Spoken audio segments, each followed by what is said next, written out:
பொதுவாக இந்த கொரியன் சைடில் த்ரில்லரு அப்படிலாம் நிறைய ட்விஸ்ட் இருக்கிறது. அப்படியும் இல்லைனா ஆக்ஷன் ஏரியா இதுதான் பெருசாக செட் ஆகும். இந்த லவ் படங்கள்லாம் வந்து கொஞ்சம் ஓவர் ஃபேண்டசி குட்டி வச்சிருவாங்களா, அதனாலே கொஞ்சம் அப்படியே டிஸ்கனெக்ட் பண்ணி விட்டுருவானுங்க. அதனால் அந்த ஏரியா பெருசாக செட் ஆகிறதுன்றதுனால பெருசாக அந்த பக்கம் போகிறதில்ல. ஆனால் இந்த சீரிஸ் இருக்குது அவ்வளோ அழகழகான மூமெண்ட்ஸ். நீ இன்ஸ்டா பக்கம் போனீங்கனாலே இந்த சீரிஸோட ரீல்ஸ் தான் பார்ப்பீங்க. அப்பா பொண்ணு பாசம் வேணுமா, அதுக்கும் ரீல்ஸ் இருக்குது. ஃபேமிலியாக இப்படி தான் சார் எனக்கு வேணும் கடவுளே, உன்ட்டு கோடீஸ்வர வாழ்க்கையை கேட்குறேன், ஒழுங்காக இந்த மாதிரி ஃபேமிலியை கொடு அப்படிங்கிற மாதிரி அந்த மூமெண்ட்லாம் கூட அழகழகாக கட் பண்ணி ரீல்ஸ் போட்டிருந்தானுங்க. இது வெறும் ஹீரோயின் லவ் தகட்ட லவ் பண்ற அந்த ஸ்டோரி கிடையாது. அதுதான் இந்த சீரிஸோட மிகப்பெரிய பிளஸ். இந்த சீரிஸோட பேரு When Life Gives You Tangerines. இதோட கதை என்னன்னா, ஹீரோ குட்டி பையனா இருக்கும் போதே ஹீரோயின் மேல அப்பவே லவ் ஸ்டார்ட் ஆயிடுச்சு. ஹீரோயினுக்கு அவங்க அம்மா மட்டும் தான் பாசம் காட்ட இருக்கிறாங்க. அவங்க ஹஸ்பண்ட் வந்து செத்துட்டாரு, இப்போ ரெண்டாம் கல்யாணம் பண்ணிட்டாங்க. இப்போ இந்த வீட்லயும் அவளுக்கு சாப்பாடு கிடையாது, அவங்க அம்மா வீட்லயும் இவ்வளவு வேலைக்காரையா தான் யூஸ் பண்றாங்க. ஸோ நான் இருக்கிற வரைக்கும் தான் உன்னை பார்த்துப்பாங்க, நான் தான் உனக்கு பார்த்துக்க இருக்குங்கிற மாதிரி நல்லா படிச்சு முன்னேறுன்ற மாதிரியே அவங்க அம்மா ஹீரோயினுக்கு எப்போ பார்த்தாலும் அட்வைஸ் கொடுத்துட்டு இருப்பாங்க. ஸோ நம்ம ஹீரோ வந்து இவர் ரொம்ப கஷ்டப்படுறாங்கிறது அப்பலேருந்தே புரிஞ்சுக்கிட்டு சின்ன வயசுலயே அவளுக்கு போய் மீன் கொடுத்து இந்த பாரு மீன் சாப்பிடு, சின்ன வயசுலயே இவருக்கு அவன் மேல பாசம் வந்துருச்சு. ஹீரோயினை பொறுத்த வரைக்கும் முதல்ல இந்த ஊரை விட்டு நான் போகணும்பா, எங்க அம்மா கஷ்டப்படுறத நான் வாழ்க்கை முழுக்க பார்த்துட்டேன், அவங்க மாதிரி நான் கஷ்டப்பட விரும்பல, இந்த ஊரை விட்டு முதல்ல போகணும், பணக்காரனை கல்யாணம் பண்ணிக்கிட்டு என் லைஃப் ஆச்சு நல்லபடியா இருக்கணும், எங்க அம்மாவை நான் பார்த்த வரைக்கும் அவங்க வாழ்க்கையை கஷ்டப்பட்டே வீணாக்கிட்டாங்க, என் வாழ்க்கை அப்படி போகக்கூடாது, நானாச்சும் நல்லபடியா படிச்சு பெரிய ஆளாகணும், பணக்காரனை கல்யாணம் பண்ணிக்கிட்டு இந்த ஊரை விட்டு போகணும், இதுதான் அவங்களுடைய வாழ்க்கை லட்சியமா இருக்கிறாங்க. இதுல இவங்க லவ், அது இல்லாம அவங்க ஃபேமிலி சைடில் என்னெல்லாம் நடக்குது, அவங்க லைஃப்ல மொத்தமா என்னெல்லாம் நடக்குது, குட்டி வயசுலேருந்து அவங்க வயசாகிற வரைக்கும் அவங்க லைஃப்ல நடக்கிற மொத்த விஷயங்களையும் காட்டுறது தான் இந்த சீரிஸ். அவங்களுக்கு குட்டி குழந்தைய பார்த்துருப்போம், அவங்களுக்கு குழந்தை வந்து அதை வளர்க்குறதுன்ற மாதிரி அவங்க ஃபேமிலியில் நடக்கிற சந்தோஷமான சோகமான எல்லா மொமெண்ட்ஸையும் காட்டுறது தான்ப்பா இந்த சீரிஸ். இந்த கதையில் வர ஒவ்வொரு கேரக்டர்ஸும் ஒரு மாதிரி மனசில் நின்றுவாங்க. அண்ட் ஹீரோயினை சுற்றியே எல்லா எபிசோட்லையும் கதெல்லாம் போகாது, மற்ற கேரக்டர்ஸும் இம்பார்ட்டன்ஸ் இருக்கும். ஸோ அதெல்லாம் தான் நம்ம அந்த கிராமத்தில் ஒருத்தராக உட்காந்து பார்க்குற மாதிரி எனக்கு ஃபீலை கொடுக்கும். ஃபர்ஸ்ட் எபிசோடில் ஹீரோயினோட அம்மா கேரக்டர் அவங்கள அந்த ஃபர்ஸ்ட் எபிசோடில் மொத்தமாக காட்டுருவாங்க. அதுக்கப்புறம் வர ஒவ்வொரு எபிசோட்லையும் குட்டி குட்டி மூமெண்ட் அவங்க அம்மாவை ஞாபகப்படுத்தும் போது சும்மா அப்படி இருக்கும். அவங்க அம்மா கேரக்டர் ஹீரோயினை சொல்லி வளர்க்குற விதம், அவங்க கடல் நத்தை எடுக்கிறவங்க, அதுக்காக உசுர பணைய வச்சு அந்த வேலையை பார்த்துக்கிட்டு இருக்காங்க. ஏன் பொண்ணு இப்படி கஷ்டப்படக்கூடாது, அவள் படித்து பெரிய ஆள் ஆகணும்னு அப்போலேருந்தே அவளை எப்படி இருக்கணுங்கிற மாதிரியே சொல்லி வளர்ப்பாங்க. ஸோ அவங்க ஃபர்ஸ்ட் எபிசோடில் பண்ண விஷயத்த அடுத்தடுத்த எபிசோடில் குட்டி குட்டி விஷயங்களா அப்படி தூவி விடுவாங்க. அங்கே இன்னும் பயங்கரமாக கனெக்ட் ஆகும். ஏன்னா அவங்க சொல்கிறது, நான் கடைசி காலம் வரைக்கும் அப்படியே வாழ்க்கையை வேலை செஞ்சே போயிடுச்சு, நீ அப்படி இருக்காத, நீயாச்சும் பொழைச்சிக்கோங்கிறது தான் அவங்க சொல்கிறது. ஹீரோயின் ரொம்ப கஷ்டப்படுற மூமெண்ட்டில் அவங்கள பற்றின விஷயங்கள்லாம் வருமா, அப்போ ஹீரோயின் ஃபீல் பண்ணுற மாதிரியே நம்மளும் அந்த கேரக்டரோட ஃபீல் பண்ணுவோம். அப்புறம் முக்கியமாக ஹீரோயினோட அம்மா ஃப்ரெண்ட்ஸ் அவங்களும் இவளும் நம்ம பிள்ளை மாதிரி தான் அப்படிங்கிற மாதிரி அவங்க கூட இருந்து பார்த்துக்கிறது, இவளை எப்போவுமே விட்டு கொடுக்காம சின்ன வயசில் ஏமாலியாக கடந்த இப்போ எல்லாத்தையும் உஷாராக புரிஞ்சுக்கிட்டு வாழ்க்கையில் வேற லெவலாக மாறிட்டேமாங்கிற மாதிரியே அவங்க எப்போவுமே கூட இருக்கிறதுன்ற மாதிரி அந்த கேரக்டர் அடிக்கிற லூட்டி, இவளுக்கு சப்போர்ட் பண்ணி அவங்க அடிக்கிற லூட்டிலாம் செம்மையாக இருக்கும். இவளுக்கு ஒன்றா முன்னாடி வந்து நிற்கிறது அவங்க தான். இப்போ வரேன் ஹீரோயின் கேரக்டருக்கு. ஃபர்ஸ்ட் எபிசோடில் குட்டி பொண்ணாக பார்த்துருப்போம். அப்போவே பார்த்தீங்கன்னா அது கோவப்பட்டு கத்துற மூமெண்ட்டு, அது ஆசைப்படுற மூமெண்ட்லாம் ஒரு மாதிரி ஃபன்னாக இருக்கும். கிட்டத்தட்ட இந்த சந்தோஷ் சுப்ரமணியம் ஜெனிலியா மாதிரி அப்பப்போ கொஞ்சம் குழந்தைத்தனமாக கிறுக்குத்தனமாக சில விஷயங்கள்லாம் பண்ணோம். ஆனால் கோவம்னு வந்துட்டா அங்கே கோவப்பட்டு கொந்தளிக்கிற இடம், ஃபன்னாக போடுற பிளான்ஸ்ன்ற மாதிரி இந்த லவ் ஏரியாலையும் சரி, அவங்க லைஃப்பில் எடுக்கிற சில முடிவுகள்லையும் சரி, ஒரு மாதிரி அந்த கேரக்டரே நல்லாயிருக்கும்.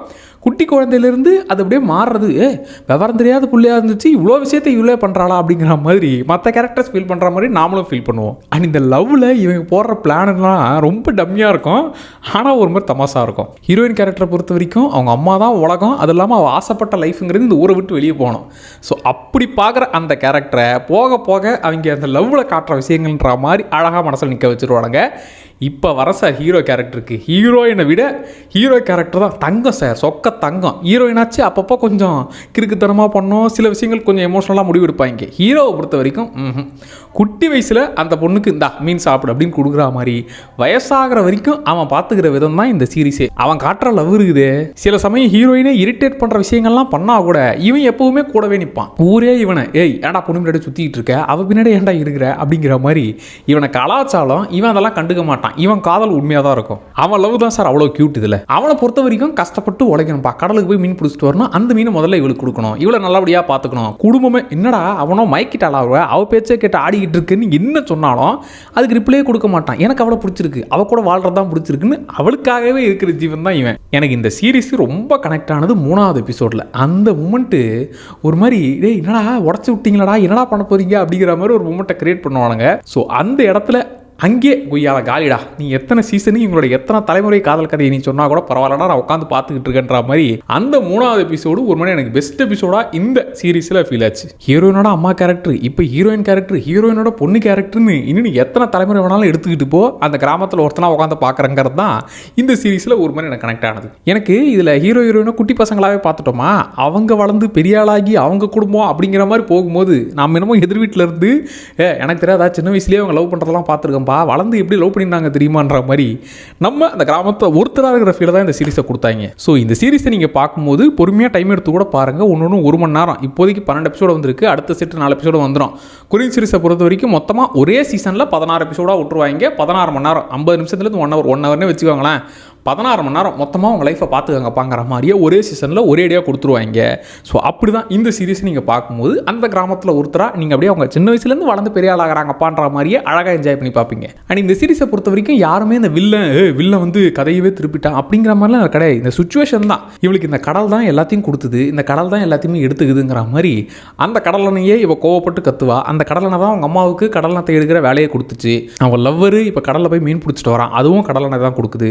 சில சமயம் மொத்தமாக எடுத்துக்குது, சில சமயம் கருணையே இல்லாமல் நடந்துக்குது, சில சமயம் அவ்வளோ பாசத்தை சந்தோஷமான மூமெண்ட்டை கொடுக்குதுங்கிற மாதிரி அப்படிதான் கதை. அந்த சுச்சுவேஷனில் இவ எப்படி ஹாப்பியாக இருக்காளா சோகமாக இருக்காளான்ற மாதிரி தான் கூட்டு போவாங்களே தவிர திடீர்னு ட்விஸ்ட், திடீர்னு வில்லன் அப்படிங்கிற சீன்லாம் இதில் இல்லை. அந்தந்த சுச்சுவேஷனில் அவங்க கெட்டவங்களா தெரிவாங்களே தவிர மற்றபடி இல்லை நல்லவன் கெட்டவன்லாம் கிடையாது. அண்ட் இந்த சீரீஸில் வெறும் இந்த லவ், ஃபேமிலி இதை மட்டும் தான் பேசுகிறாங்கன்னா ஏகப்பட்ட விஷயங்கள்.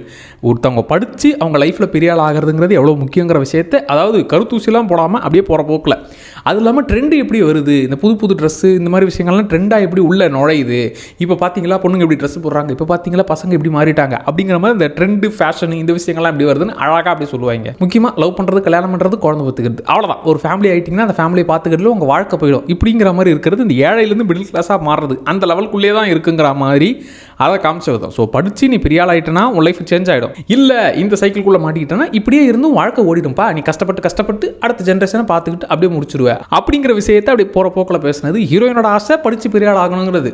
ஸோ அதுக்கு எவ்வளோ கஷ்டப்படுறாங்கிற மாதிரி இந்த படிப்பு எவ்வளோ முக்கியம், படித்து பெரிய ஆள் ஆகுங்க அப்படிங்கிற விஷயத்தையும் லைட்டாக சொல்லியிருப்பாங்க. இதில் ரொம்ப பிடிச்ச மூமெண்ட்டு, பேசாமல் நீ பணக்காரனே கல்யாணம் பண்ணிருக்கலாம், பேசாமல் பணக்காரன் கூட நீ வாழ்ந்துருந்தா உன் லைஃப் எப்படி இருந்திருக்குல்ல அப்படின்னு கேட்கும்போது நமக்கு தெரியும், அவங்க எவ்வளோ காதலிச்சு, அவங்க காதல் எவ்வளோ அழகாக இருந்துச்சு தெரியுமா, அதெல்லாம் உனக்கு தெரியுமா, சும்மா ஈஸியாக பணக்காரனை கல்யாணம் பண்ணிட்டு நல்லா இருக்கலாம்னு சொல்கிறிய, அவங்க லைஃப் நீ பார்த்தியா அப்படின்னு நம்ம கோவப்படுற மாதிரி அவங்க லைஃப்பை அவ்வளோ அழகாக காமிச்சிருப்பாங்க. ஸோ அதனால் அவள் லைஃப் வீணாக போயிடுச்சு, அவள் லைஃப் வேஸ்ட்டாக போயிடுச்சுங்கிற ஃபீல்லாம் இல்லாமல் எவ்வளோ அழகான மூமெண்ட்ஸ் அவங்களுக்குள்ளே வந்திருக்குன்ற மாதிரி தான் ஃபீல் இருக்கும். பொதுவாக நான் வந்து இந்த கொரியன் சீரிஸ்னு இல்லை, எந்த ஒரு லாங்குவேஜ் படமாக இருந்தாலும் அதோட ஒரிஜினல் லாங்குவேஜில் பாருங்கள், சப்டைட்டில் புரிஞ்சுக்கோங்கன்றதான் சொல்லுவேன். அதே டைம் தமிழ் டப் இருந்துச்சுன்னா அதை ட்ரை பண்ணாதீங்க, தமிழ் டப் பக்கம் போகாதீங்க அப்படின்னு எதிரானவெல்லாம் கிடையாது. உங்களுக்கு எது செட் ஆகுதோ, ஒரிஜினலே நான் பார்த்துக்கிறேன்ப்பா அதுக்கு நான் செட் ஆகிட்டேன்னா அப்படி போங்க, இல்லைனா தமிழ் டப்பிங்லேயே இருக்குது. நான் இந்த சீரிஸை சரி தமிழ் டப்பிங்லேயே இருக்கே ட்ரை பண்ணி பார்க்கலாமே தான் ட்ரை பண்ணேன். தமிழ் டப்பிங் உண்மையாக நல்லா இருக்குது. தமிழ் டப்பிங் டீம் பெரிய எஃபர்ட்ஸை போட்டிருக்கீங்களா, இந்த ஃபன்னான ஏரியாவை கொண்டு போகிறதா இருக்கட்டும், எமோஷனல் ஏரியாவிலும் சரி உங்களுடைய உழைப்புங்கிறது நல்லாவே இருந்துச்சு. ஸோ தமிழ் டப்பிங்கில் தான் இந்த சீரிஸை ட்ரை பண்ணேன், நீங்களும் கூட ட்ரை பண்ணுங்க, ஒர்த்து.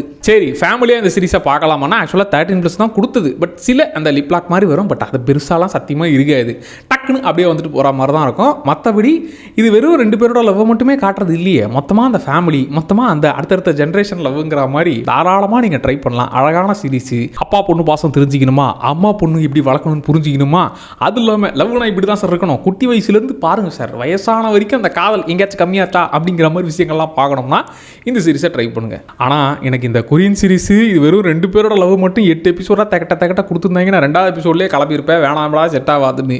அப்படி இல்லாமல் மொத்தமாக அந்த குடும்பத்தோட கதையை காமிச்சதுனால நல்லா இருந்துச்சு. பொதுவாக இந்த கொரியன் சீரிஸில் லவ் பக்கம் பெருசாக போகிற ஐடியா இருந்ததில்லை. பட் இந்த சீரிஸ் பார்த்ததுக்கப்புறம் இப்படிலாம் கூட எடுப்பீங்களான்ற மாதிரி இனிமேல் அடுத்தடுத்து கொஞ்சம் கொரியன் லவ் சீரிஸ் பார்க்கலாமே அப்படிங்கிற ஒரு மைண்ட் செட்டு ஆரம்பிச்சிருக்கு. என்னடா நெகட்டிவ் எதுவுமே சொல்ல மாட்டேன், ஃபுல்லாக பாசிட்டிவ் மட்டும்தான் இந்த சீரிஸில் இருக்கா.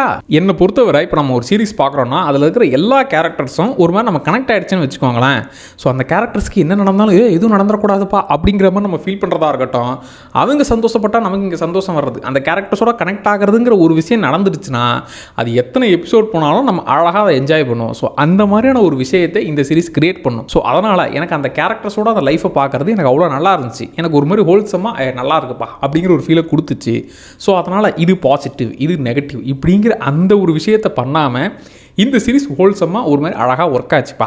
ஸோ நீங்களும் ட்ரை பண்ணி பாருங்கள், உங்களுக்கும் அதே ஒரு ஃபீலை கொடுக்கும். ஸோ இந்த சீரிஸ் பார்த்தவங்க எப்படி இருந்துச்சுன்றத கமெண்ட்டில் சொல்லுங்கள். மறக்காமல் சோடா அப்படி சேனலை சப்ஸ்கிரைப் பண்ணிக்கோங்க. அடுத்த வீடியோவில் திரும்ப வரேன். Tata by.